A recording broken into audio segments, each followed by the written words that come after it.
Intelligence services were at the forefront of the Cold War, yet most accounts of international relations after 1945 stubbornly refused to recognize even the existence of the code breakers who actually constituted the largest part of this apparatus.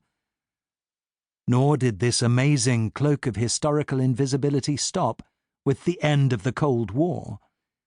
In 2004, following the furore over the role of intelligence in justifying the invasion of Iraq, Lord Butler, a former cabinet secretary, was appointed to undertake an inquiry into British intelligence and weapons of mass destruction. Butler's report into the workings of the secret agencies was unprecedented in its depth and detail. However, GCHQ is mentioned only once in the list of abbreviations where we are told that the acronym stands for Government Communications Headquarters. This is all we learn, for in the subsequent 260 pages, the term GCHQ is in fact never used, and the organization is never discussed. The subject is simply too secret. SIGINT was not simply a Second World War phenomenon. Throughout the 20th century, Britain's code breakers continually supplied Downing Street with the most precious jewels of British intelligence, discreetly delivered in what became known as the Blue Book. Nicholas Henderson, formerly Britain's ambassador to Washington, explains, "All prime ministers love intelligence because it's a sort of weapon. The intelligence reports used to arrive in special little boxes, and it gave them a belief that they had a direct line to something that no other ordinary departments have." It was partly for this reason that British prime ministers never minded spending money on intelligence. Signals intelligence also matters to political leaders because it allows them to hear the authentic voices of their enemies.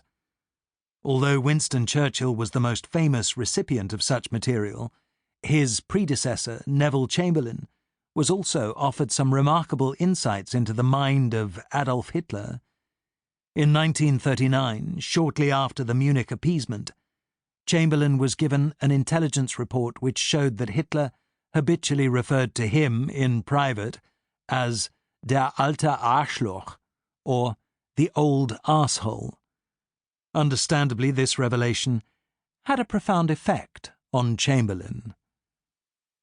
However, constant exposure to secrets derived from the world of code-breaking, bugging, and other kinds of secret listening has the capacity to induce paranoia.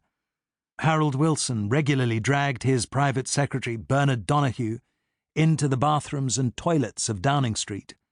Only there, with the taps turned on full and water sloshing noisily in the basins, did he feel immune to the threat of bugs. A top priority for Britain's technical security specialists during the Wilson years was the installation of the latest scrambler phones at the Prime Minister's holiday home in the Scilly Isles, so he could speak to Whitehall without fear of interception. Doubtless, Wilson would have been delighted to learn that some of his opponents felt equally oppressed by electronic surveillance.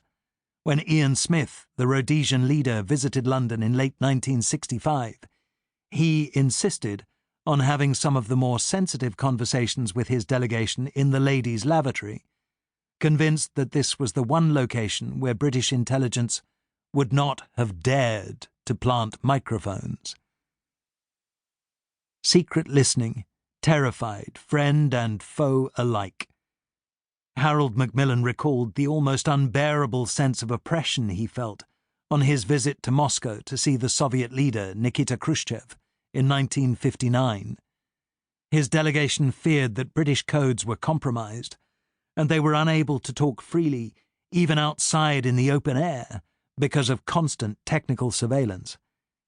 He would have been fascinated to learn that at the very same moment, Khrushchev and his immediate circle also felt increasingly anxious about KGB microphones, to the extent that they dared not speak freely even amongst themselves in their own capital. In June 1966, to his immense fury, President Tito of Yugoslavia discovered that he